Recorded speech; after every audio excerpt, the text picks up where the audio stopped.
Olá, meus alunos, tudo bem com vocês? É comigo? Ainda bem que está tudo bem. Então, eu trouxe para vocês hoje uma videoaula onde a gente vai estar falando sobre a literatura brasileira, onde eu vou estar trazendo para vocês dois movimentos importantíssimos aí para a nossa literatura. Eu vou trazer um conjunto aí com 4 aulas, onde essa primeira a gente vai estar falando sobre o romantismo e o realismo. E também 2 importantes autores que marcam e representam aí esse movimento literário, esses 2 movimentos literários. Eu vou compartilhar com vocês aqui os nossos slides para que vocês possam me acompanhar de forma melhor, fazendo a leitura também junto comigo, ok? Então, a gente inicia aqui, como eu falei, a gente vai tratar da literatura brasileira e nessa videoaula a gente vai estar falando sobre o romantismo e o realismo. O romantismo, o que a gente vai tratar é aquele que vem da primeira geração. As características trazidas dentro dessa geração eram muito focadas na questão nacionalista e também retratava muito a questão do índio. De repente, talvez pela questão do descobrimento, o tanto que os índios sofreram, então o romantismo ele vem engrandecer a figura do índio. Nesse movimento, os escritores eles exploravam muito as questões temáticas da natureza, falavam muito de sentimento, religiosidade, o ufanismo, O que é o ufanismo? É aquela exaltação, às coisas nacionais e também o nacionalismo. Nesse sentido, o indianismo ele expressa uma das buscas aos temas nacionais, visto que o Brasil havia conquistado sua independência pouco antes, lá no ano de 1822. Interessante notar que nessa fase, os autores eles buscam um retorno ao passado histórico, bem como ao medievalismo. Nesse momento, merece destaque aqui o autor José de Alencar, que é o que nós vamos nos aprofundar aqui. José de Alencar, ele, cearense, é considerado um dos maiores expoentes do romantismo no Brasil, lá dentro da primeira geração, é aquela primeira geração romântica que fala, como eu já falei, comentei com vocês, do nacionalismo e do indianismo. Alencar ele exalta diversos aspectos nacionais e a figura do índio como herói brasileiro. Então, ele deixa de lado tudo aquilo que vinha da Europa, que acabava sendo referência para os escritores aqui do Brasil, e passa a exaltar a figura do índio, a falar de coisas brasileiras, de coisas nacionais. As suas principais obras indianistas foram Guarani, Iracema e Ubirajara, que são consideradas aí uma trilogia. José de Alencar ele morre muito cedo, ele morre com apenas 48 anos, mas mesmo com pouco tempo de vida, mesmo tendo vivido pouco, José de Alencar ele foi um grande escritor e ele deixa uma obra muito vasta e importante para a literatura brasileira. Ele não somente escreveu romances, os romances aí urbanista, indianista, regionalista e histórico, mas ele também escreveu crônicas, críticas e teatro. Suas obras foram marcadas, em sua maioria, por temáticas muito voltadas ao nacionalismo. Ele engrandece a pátria. Ele traz palavras fáceis, simples, do entendimento das pessoas mais simples da época. A história e a cultura popular brasileira também foi muito contada por ele. Outra importante característica refere-se à linguagem, como eu falei, uma vez que José de Alencar ele foi um grande inovador da língua portuguesa e ele valorizou muito a língua nacional. Vamos conhecer um pouco mais sobre o romance Guarani? Esse romance, como eu falei, ele faz parte da trilogia dos romances escritos por José de Alencar, que exalta aí a figura indígena. Ele é narrado em terceira pessoa e a obra tem como espaço uma fazenda e as florestas do interior do estado do Rio de Janeiro.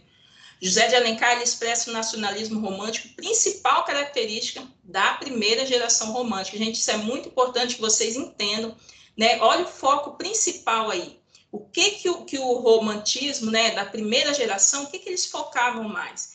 Tinha muito essa questão nacionalista, indianista, e principalmente o romantismo era muito explorado. Assim, ele enfatiza a questão nacional através da terra e do índio, considerado nesse momento como o herói nacional. Dessa forma, Peri, que é uma das personagens aí do romance de José de Alencar, ele torna-se a idealização romântica típica do romantismo.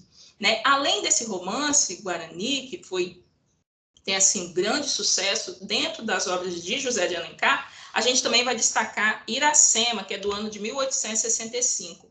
Ele foi publicado com elementos indígenas mitológicos e históricos. Né? Como já foi comentado, o indianismo ele foi um movimento muito grande aí voltado ao romantismo da primeira geração aqui no Brasil. Com o intuito de buscar um tema nacional, o índio ele foi eleito, né? Ele tornou-se o herói dos escritos. Por isso é chamada de geração nacionalista indianista. Né? Esse romance ele é composto de 33 capítulos e Iracema possui um grande valor estético e histórico. Né? É um marco aí da literatura brasileira.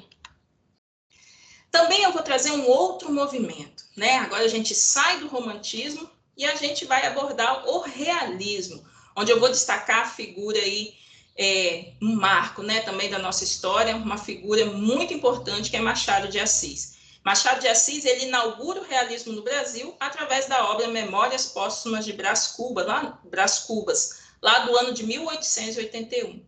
O Brasil, durante esse período, né, dessa escrita, desse romance, ele vem, né, dessa obra de Machado de Assis, ele vem de inúmeras mudanças que aconteciam na história, né, na economia, política e social do país. E essas mudanças influenciam muito na questão, né, dos autores, o que eles buscavam escrever. O realismo ele encontrou no Brasil uma realidade propícia para a ascensão da literatura, já que os escritores, né, como Castro Alves e José de Alencar, eles já haviam preparado o terreno. O que isso significa? Eles já haviam declarado o Brasil como sendo um ponto-chave para a literatura. Não precisava-se mais falar somente de coisas de fora do país. Então, no que eles abrem aí essa porta, então autores como Machado de Assis explora também esse tema. O país ele havia vivenciado fatos importantes, como a Guerra do Paraguai, a campanha abolicionista e o fortalecimento da economia agrária. A queda da escravidão e do império criou uma nova realidade no país. A vida social e cultural tornou-se mais ativa, ambas influenciadas por ideais europeus, né, que vinha lá o liberalismo, o socialismo, positivismo, cientificismo e outros. As principais características do realismo literário era realmente demonstrar a realidade, daí o nome, né, o realismo. Eles deixam de lado aqueles ideais românticos e passam a retratar realmente a realidade de fidedigna. Busca do objetivismo, não tinham mais aquelas questões, né, todas voltadas ao romantismo, aqueles amores platônicos. Então, eles voltam mais ao materialismo e ao cientificismo. Também traz muita veracidade e contemporaneidade. Fala-se a verdade e naquele tempo presente para eles na época. A linguagem era descritiva e extremamente detalhada. Se o livro contasse, né, se narrasse ali sobre uma sala, eles buscavam detalhar tudo que tinha ali naquela sala. Dessa forma, quem estivesse lendo, né, quem estivesse fazendo a leitura ali da obra, poderia embarcar melhor no que o autor queria trazer.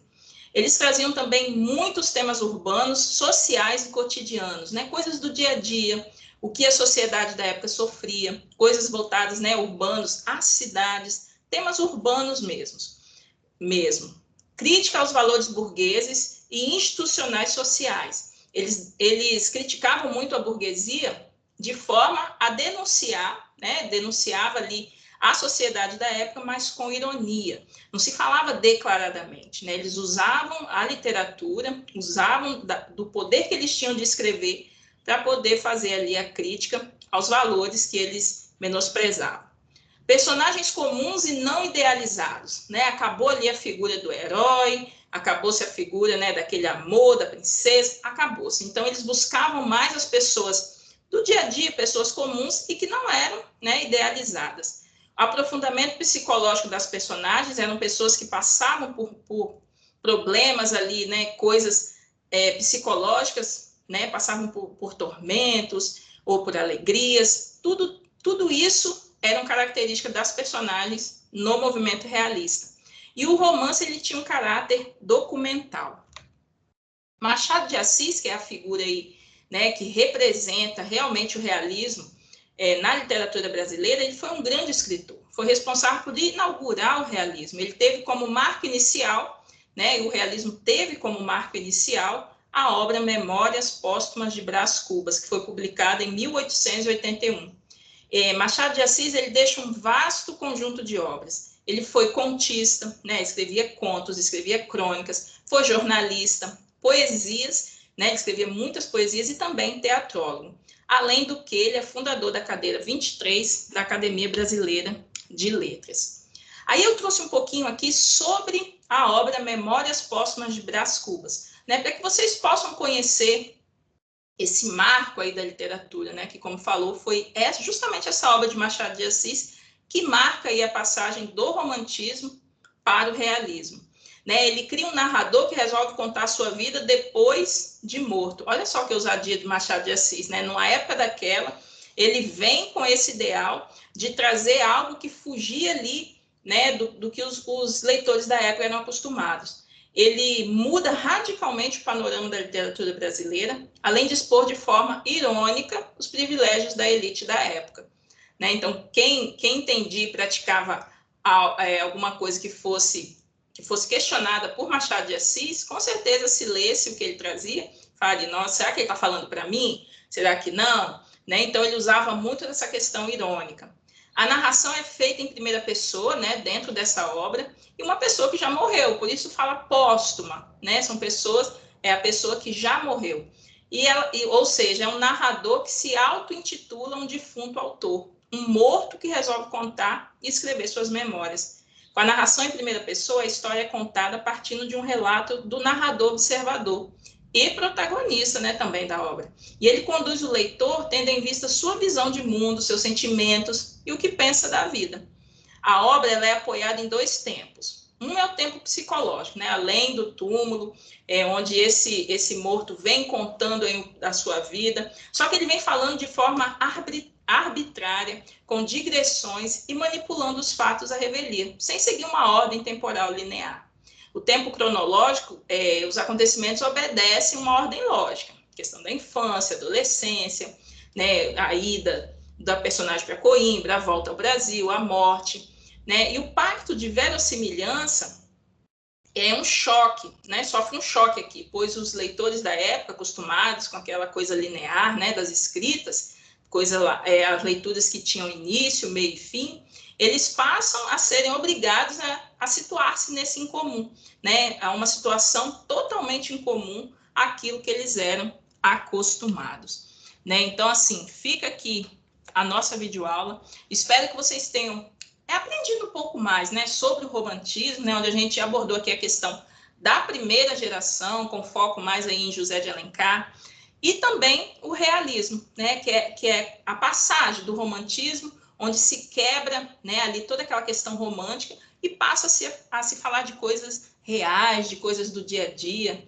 sem aqueles ideais, né, sem aquela questão do herói. Então, o realismo é marcado muito pela obra aí de Machado de Assis, que é a Memórias Póstumas de Brás Cubas. Então, essa obra é que marca ali realmente a passagem do romantismo para o realismo. Espero que vocês tenham gostado, né, da nossa videoaula. E não deixem de assistir, né, que a professora de vocês vai gravar mais 3 videoaulas dentro desse tema também da literatura.